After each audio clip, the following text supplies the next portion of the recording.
Can everyone see that?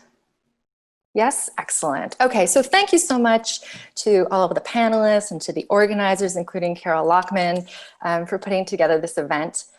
This rough paper will eventually become the second chapter in a cultural history of smell, modernity, and nationalism in Britain at the fin de siècle.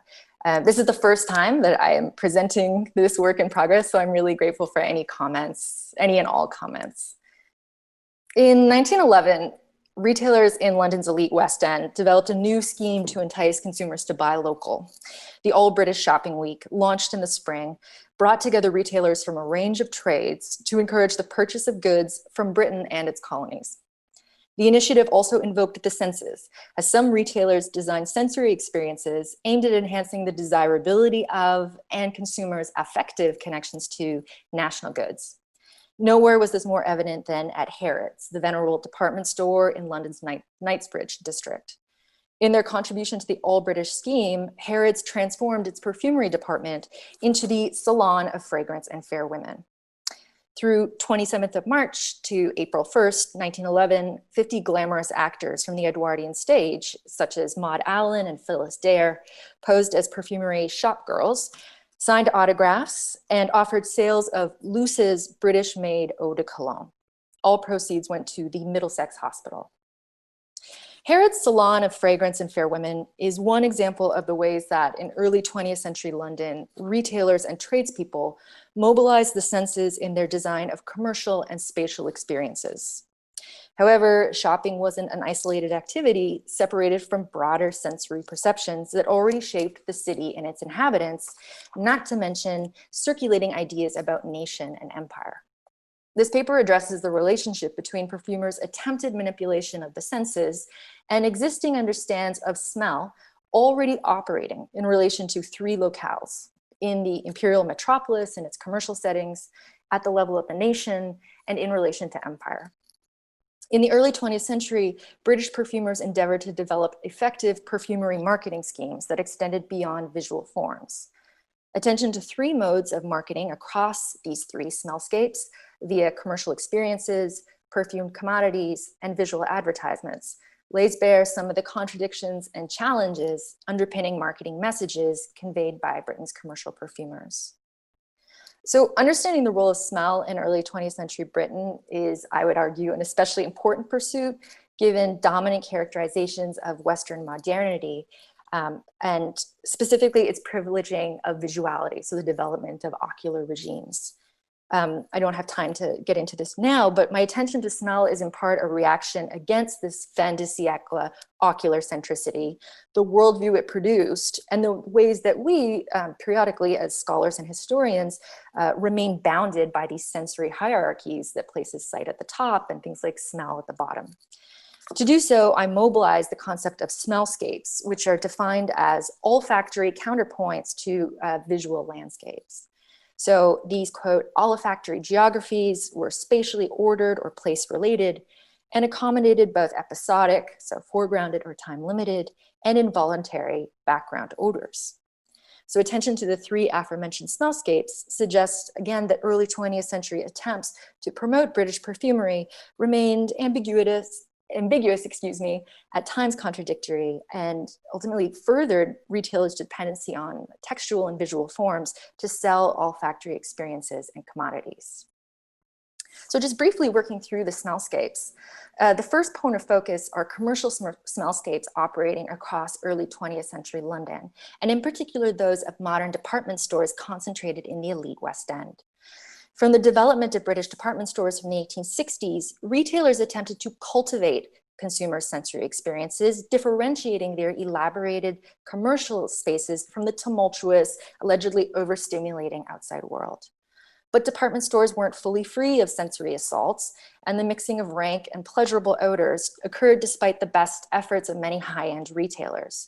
So we can see this, for example, in floor plans from the early 20th century that show that when you entered Harrods from Brompton Road, you would navigate this virtual microcosm of broader commercial smellscapes. So specifically, you'd have to move through the wine and tobacco department into produce and foodstuffs before venturing through meats and fish with a final foray into the florist shop.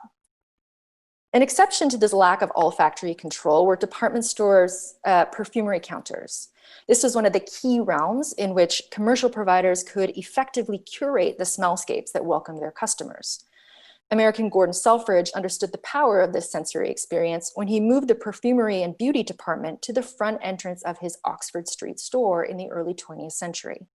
So customers' first experience upon entering Selfridge's was a wall of manufactured commercial scents, which was no doubt a powerful juxtaposition against the more common smells just beyond the front doors. In this way, experiences in smell, and particularly the transition from street to store, from sight to scent, became a principal means to engender sales. And yet, as was the case in the Salon of Fair Women and Fragrance, perfumery counters continue to depend in large part on the visual spectacle of their displays to attract consumers. Among perfumers, trade publications and publicity photographs emphasize the importance of lighting, display, and product arrangement as key means to sell perfumery wares rather than smell alone. Writing in the Bulletin of Pharmacy in 1914, for example, an American author explained the importance of artistic shelving upon which to display eye-catching perfumery bottles. Center shelving and wall cases used glass, mirrors, and electric lighting to highlight the many colored waters in the perfume bottles, which were, quote, attractive in shape and color and seemed to demand surroundings of cleanliness and brilliance to harmonize. This onus on visual extravagance, and specifically the brilliance of the perfumery bottles, is also evidenced in photographs of Selfridge's and Harrods perfumery counters in 1910 and 1903. So we can see the glass and crystal decanters contain multiple varieties of perfumery representing distinct brands.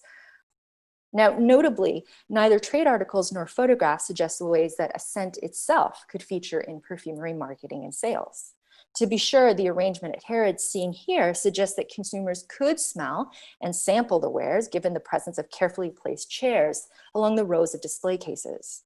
But to initially attract a buyer in a bustling urban department store, visual sale tactics played an increasingly important role in courting a shopper's eye before their nose. Perfumers weren't bound by an urban commercial settings in their customers, and also attempted to reach a national market through the establishment of quote-unquote British smellscapes via perfumed items themselves. According to marketing campaigns for firms like Luce and Gosnell, perfumed goods like eau de cologne and lavender water functioned as symbolic signifiers of the wearer's alignment with British values, bolstered by the presence of popular nationalist imagery, such as the British Lion.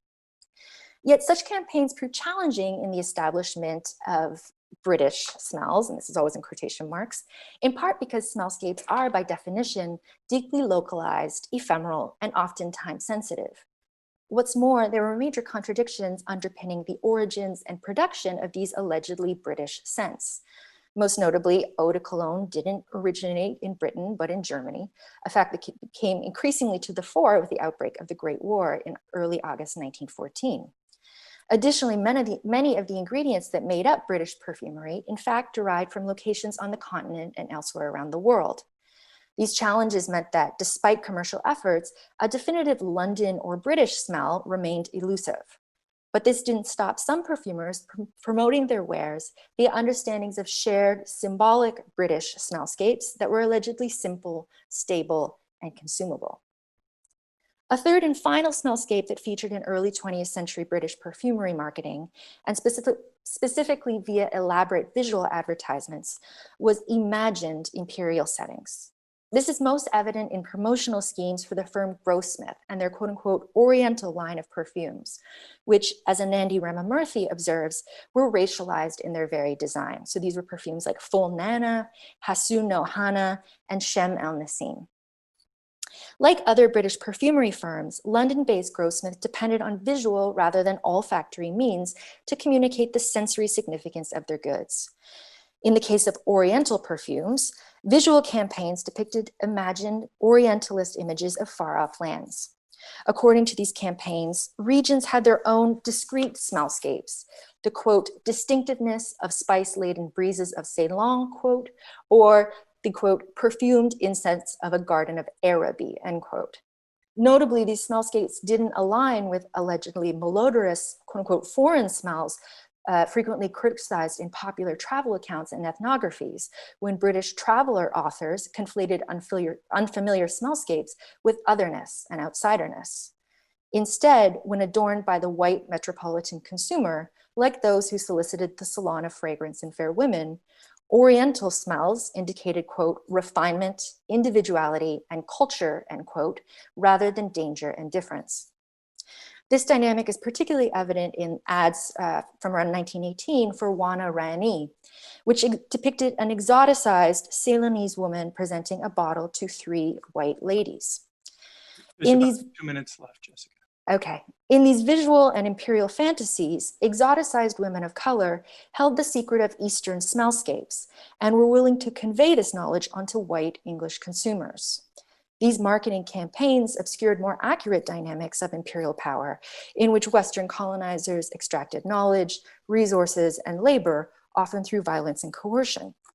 Instead, Grossman's visual configurations transported viewers to, quote unquote, far-off imperial smellscapes, making empire fully accessible to white female consumers of means. To conclude, the operation of these multiple smellscapes across the city, nation, and empire, and their intersections with contemporary perfumery marketing suggest the complex, often disparate ideas about smell that informed the reception of early 20th century British perfumery. It was broader sociocultural understandings of scent, nation, and empire that also shaped the public's engagement with the Salon of Fragrance and Fair Women in March 1911. Despite organizers' promotion of Luce's British eau de cologne, the commodity itself defied classification as an irrefutably national scent, laying bare the challenges in defining any type of stable, purchasable British smell.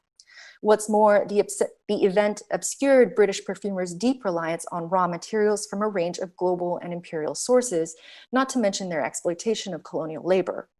This was instead replaced by the donated labor of 50 white actors, all of settler colonial descent, further obscuring the profound imperial dependencies of the nation's perfumery industry. Ultimately, the Salon of Fragrance and Fair Women illuminated the challenges in creating an all-British, olfactory experience for consumers, as such smellscapes proved impossible to promote and marshal as a singularly patriotic shopping experience. Thank you.